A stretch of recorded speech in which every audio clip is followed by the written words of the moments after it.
Assalamualaikum warahmatullahi wabarakatuh. Selamat datang kembali di pembelajaran jarak jauh kelas Komatsu SMK Negeri 2 Kebumen. Pada kesempatan sebelumnya kita telah membahas tentang 5K. Pada kesempatan kali ini kita akan membahas tentang basic shape yang berikutnya, yaitu tentang Horenso. Pada pertemuan kali ini, setelah selesai materi ini, harapannya nanti kita semua mengetahui tentang Hokoko atau melaporkan, kemudian bisa mengetahui tentang Renraku atau menginformasikan. Juga yang terakhir adalah mengetahui tentang apa itu Shodan atau mengkonsultasikan. Definisi dari Horenso. Horenso merupakan singkatan dari Hokoku, Renraku, dan Shodan. Hokoku atau melaporkan yaitu memberikan informasi atau penjelasan mengenai perkembangan atau hasil pekerjaan kita kepada atasan sehingga dapat mengetahui kemajuan pekerjaan dan mengetahui bila ada masalah yang timbul. Ini adalah contoh proses ilustrasi dari melapor ya. Ini atasan mempunyai pemikiran gambar mobil sedan itu seperti ini. Jadi atasan memberikan instruksi, buatkan saya gambar mobil sedan. Yang ada di pikiran atasan mobil sedannya adalah seperti ini. Kemudian ini kita diberi tugas atasan. Nah, yang ada di bayangan kita gambar mobil sedan adalah seperti ini. Nah, kemudian kita mengerjakannya tanpa ada laporan ke atasan. Nah, ternyata hasil yang kita kerjakan tidak sesuai dengan yang ada di pikiran atasan. Jadi hasilnya berbeda sehingga terjadi masalah, sehingga kerjanya tidak beres. Nah, kemudian contoh yang ini adalah contoh dengan adanya melapor, maka hasilnya akan menjadi lebih baik. Jadi ini perintah atasan memberikan perintah kepada kita untuk menggambarkan sebuah mobil sedan. Yang ada di pikiran atasan seperti ini, kemudian yang kita pikirkan seperti ini. Nah, dalam proses pengerjaan kita melaporkannya kepada atasan. Apakah seperti ini sudah sesuai, Pak? Nah, kalau misal ternyata belum sesuai, berarti atasan akan mengoreksi, oh bukan seperti itu, yang saya maksud yang seperti ini. Nah, kemudian dengan adanya pelaporan seperti itu, maka akan menghasilkan persamaan persepsi ya. Jadi tidak adanya miskomunikasi atau salah persepsi, sehingga tidak timbul masalah dan pekerjaan selesai dengan baik. Mengapa melapor itu penting? Nah, perusahaan itu adalah sebuah organisasi.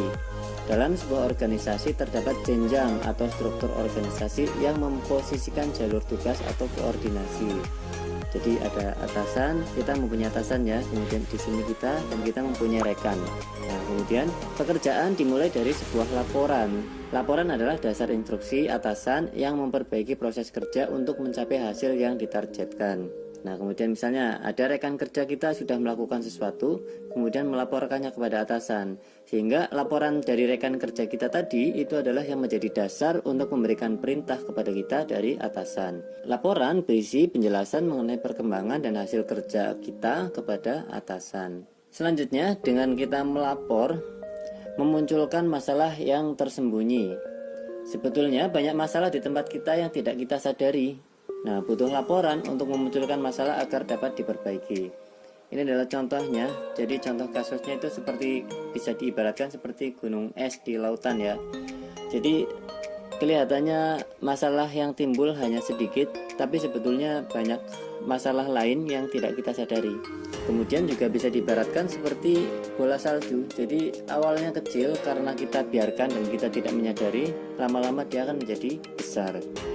Kemudian ini adalah contoh urutan dalam pelaporan. Sebisa mungkin dalam kita membuat laporan adalah laporan yang efisien. Jadi urutannya adalah sebagai berikut. Isi yang pertama adalah hasil atau inti dari laporan. Jadi sampaikanlah hasil atau inti laporan yang akan disampaikan. Kemudian yang kedua adalah latar belakang dan poin penting. Laporkan latar belakang, berikan poin-poin penting pendukung dari inti laporan tadi. Yang terakhir, isi atau berikan tambahan pendapat pribadi yang berhubungan dengan laporan tadi. Coba kita bandingkan antara laporan yang atas ini yang berwarna hitam dan yang berwarna merah. Tadi pagi saat saya sedang bekerja di shift 1, saya melihat proses arm sedang dikerjakan oleh Pak Solikin dan dia dibantu oleh Pak Muklis.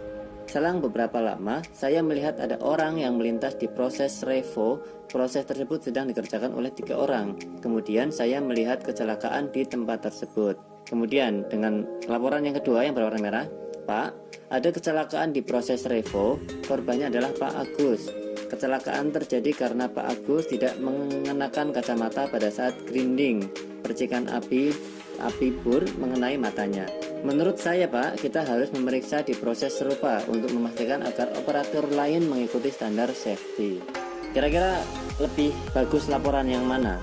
Jadi lebih bagus laporan yang kedua ya. Jadi langsung menuju ke inti dari apa yang akan dilaporkan.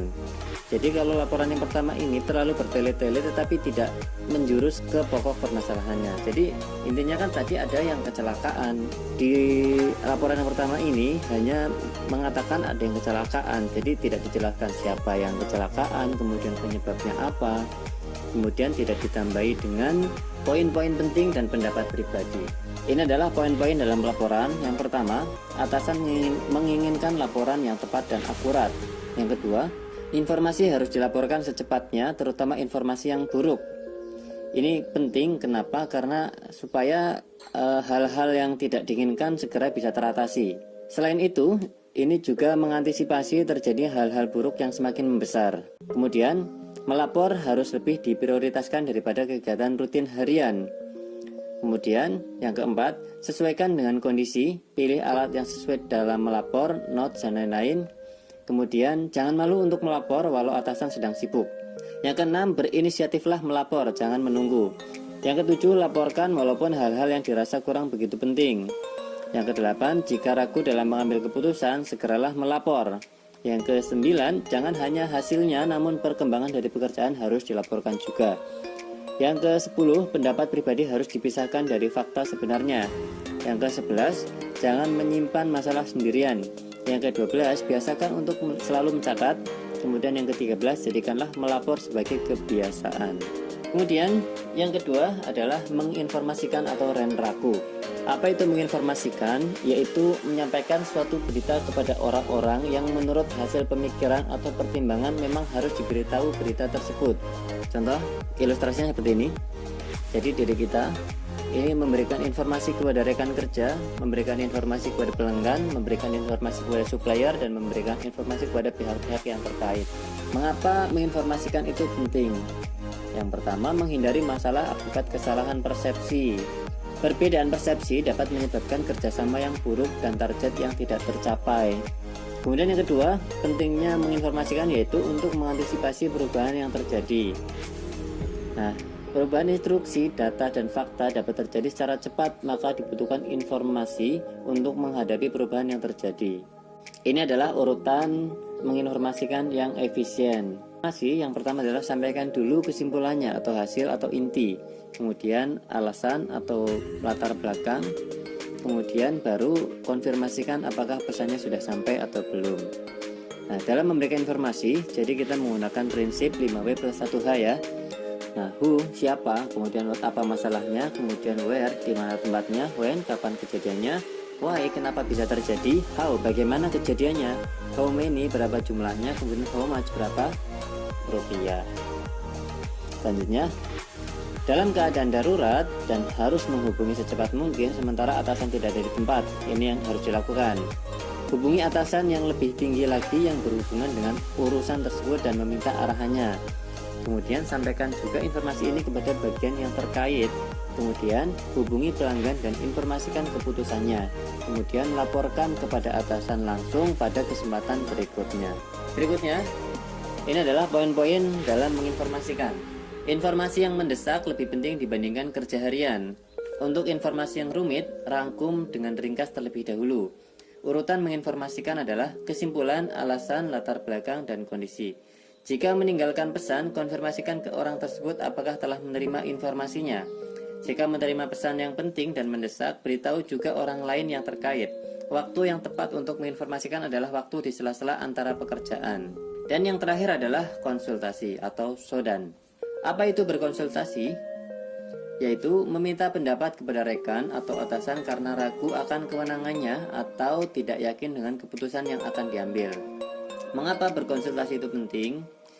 Karena tidak semua pekerjaan dapat diselesaikan sendiri. Karenanya konsultasi akan lebih bermakna bila kita menginginkan suatu arahan atau nasihat mengenai tindakan kita. Kita akan menerima arahan atau pendapat dari atasan atau kolega yang berkaitan dengan pekerjaan kita.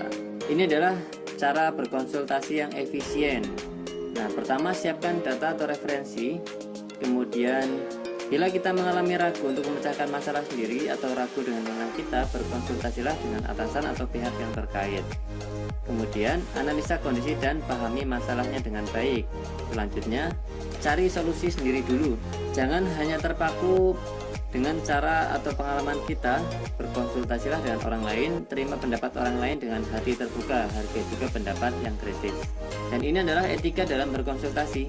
Yang pertama, sediakan data. Kemudian, hormati pendapat yang kritis, jangan hanya berpegang teguh pada pendapat sendiri. Terima pendapat orang lain dengan hati terbuka, konsultasi secara positif tanpa mengabaikan pendapat sendiri akan mengembangkan kemampuan diri dalam mengatasi masalah. Kemudian, pahami sebab-sebab kenapa atasan berkata tidak. Kemudian, mintalah nasihat dari kolega Anda atau mereka yang lebih berpengalaman. Meminta nasihat akan menolong kita dan meluaskan hubungan pergaulan. Kemudian, dan ini adalah poin-poin dalam berkonsultasi. Yang pertama, jika tidak bisa memecahkan masalah sendiri, berkonsultasilah. Yang kedua, jika tidak yakin dengan wewenang kita, berkonsultasilah. Sebelum berkonsultasi, pikirkan dulu sendiri. Sebelum berkonsultasi, kumpulkan data-data yang diperlukan. Jangan hanya terpaku dengan pengalaman pribadi, berkonsultasilah. Mintalah nasihat pada orang terkait atau yang lebih berpengalaman. Dengan berkonsultasi akan memperluas hubungan dan pergaulan kita. Demikianlah materi kita tentang Horenzo, mudah-mudahan bermanfaat. Terima kasih. Wassalamualaikum warahmatullahi wabarakatuh.